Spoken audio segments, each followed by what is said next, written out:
നോമ്പ് കാലത്ത് പ്രമേഹമുള്ളവർ ചികിത്സയിൽ എന്തെല്ലാം കാര്യം ശ്രദ്ധിക്കണം, നോമ്പെടുക്കാൻ പറ്റുമോ? ഞാൻ ഇന്നിവിടെ സംസാരിക്കാൻ ഉദ്ദേശിക്കുന്നത് പല രോഗികളും സ്ഥിരമായിട്ട് വന്ന് ചോദിക്കാറുള്ള ചില സംശയങ്ങൾ, അത് എല്ലാവർക്കും ഗുണകരമാകാവുന്ന രീതിയിൽ ഞാൻ പ്രസൻറ്റ് ചെയ്യാനാണ് ഉദ്ദേശിച്ചത്. ഞാൻ doctor Ajith Kumar PK, Edappal hospitals private ലിമിറ്റഡിൽ internal medicine specialist cum diabetic സ്പെഷ്യലിസ്റ്റായിട്ട് വർക്ക് ചെയ്യുന്നു. പ്രമേഹമുള്ളവരിൽ നോമ്പെടുക്കുന്നതിന് മറ്റ് ബുദ്ധിമുട്ടൊന്നുമില്ല. സാധാരണ ആളുകൾ ചോദിക്കാറുണ്ട്, ആളുകളത് വളരെ നിസ്സാരവൽക്കരിച്ചിട്ട് നോമ്പ് കാലത്ത് ആഹാരം കുറവാണല്ലോ, അപ്പോൾ പിന്നെ ഡയബറ്റീസ് കൺട്രോൾ ഈസി അല്ലേ? ചിലർ പറയും ഡയബറ്റീസ് ഉള്ളപ്പോൾ നോമ്പെടുക്കാൻ ശരിയല്ലല്ലോ ഡോക്ടറെ. ഇത് രണ്ടും ഒരു ഐഡിയലായിട്ടുള്ള റെക്കമെൻഡേഷൻ അല്ല.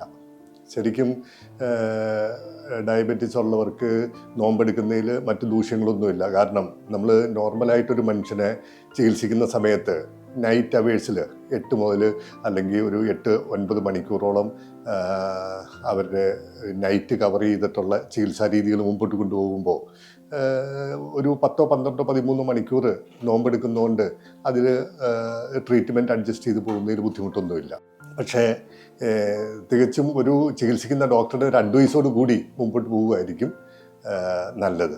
പ്രത്യേകിച്ചും ഇൻസുലിനും ഗുളികകളും ഒക്കെ സൈമൾട്ടേനിയസ് ആയിട്ട് എടുക്കുന്നവർ, അതുകൂടാതെ കിഡ്നിയുടെയോ ഹാർട്ടിൻ്റെയോ അല്ലെ മറ്റു കോംപ്ലിക്കേഷൻസ്, കണ്ണിൻ്റെയോ ബ്രെയിൻ്റെയോ മറ്റു കോംപ്ലിക്കേഷൻസോ അതിൻ്റെ ചികിത്സ, അങ്ങനെ കുറേ മരുന്നുകളൊക്കെ കൂടുതലുള്ളവർ നോമ്പെടുക്കുന്ന സമയത്ത് തീർച്ചയായിട്ടും ആ ഡോക്ടേഴ്സിൻ്റെ അഡ്വൈസ് മേടിച്ച് അവരുടെ ഒരു അഡ്വൈസിൻ്റെ മുകളിലേ നോമ്പെടുക്കാവുള്ളൂ.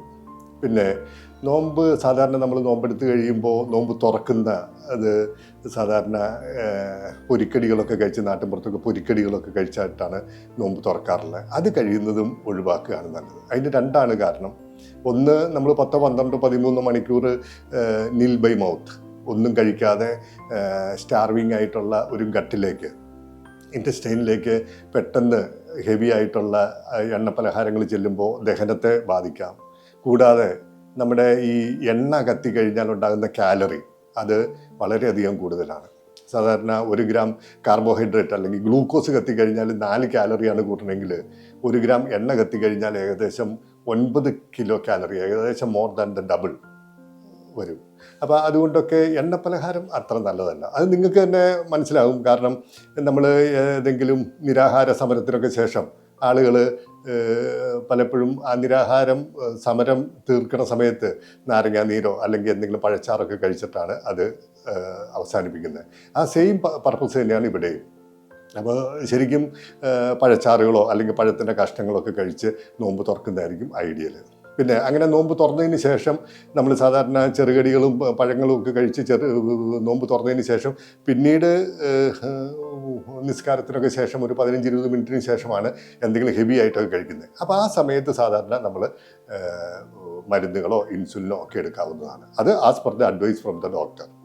അപ്പോൾ സാധാരണ വളരെ സിംപ്ലിഫൈ ചെയ്തിട്ട് ആൾക്കാർ ചോദിക്കാറുണ്ട്, രാവിലെ കഴിക്കുന്ന മരുന്നൊക്കെ നോമ്പ് തുറക്കുന്ന സമയത്തും വൈകിട്ട് കഴിക്കുന്ന മരുന്നൊക്കെ ഏർലി മോർണിംഗ് നോമ്പ് തുറങ്ങാനായിട്ടുള്ള അത്താഴത്തിൻ്റെ സമയത്തും പോരുന്നു. അത്രയും സിംപ്ലിഫൈ ചെയ്യരുത്. ഏകദേശം അത് പറഞ്ഞത് തിയറിറ്റിക്കലി ശരിയാണെങ്കിലും പ്രാക്ടിക്കലി നമ്മൾ ചികിത്സിച്ചുകൊണ്ടിരിക്കുന്ന ഡോക്ടറുടെ അഡ്വൈസ് പ്രകാരം വേണം മരുന്നിൻ്റെ ആണെങ്കിലും ഇൻസുലിൻ്റെ ആണെങ്കിലും ഡോസൊക്കെ അഡ്ജസ്റ്റ് ചെയ്ത് പോകാനായിട്ട്. ഈ ചികിത്സ നടന്നുകൊണ്ടിരിക്കുന്ന സമയത്താണെങ്കിലും നിങ്ങൾ നോമ്പെടുത്തുകൊണ്ടിരിക്കുന്ന സമയത്താണെങ്കിലും എന്തെങ്കിലും ഹൈപ്പോ സിംറ്റംസ് ഒക്കെ തോന്നിക്കഴിഞ്ഞാൽ ബെറ്റർ നിങ്ങൾ ഒരു ദിവസത്തെ നോമ്പങ്ങ് മുറിച്ചിട്ടാണെങ്കിലും പിന്നീട് അത് കവറപ്പ് ചെയ്ത് പോകാൻ പറ്റുന്നതാണ്.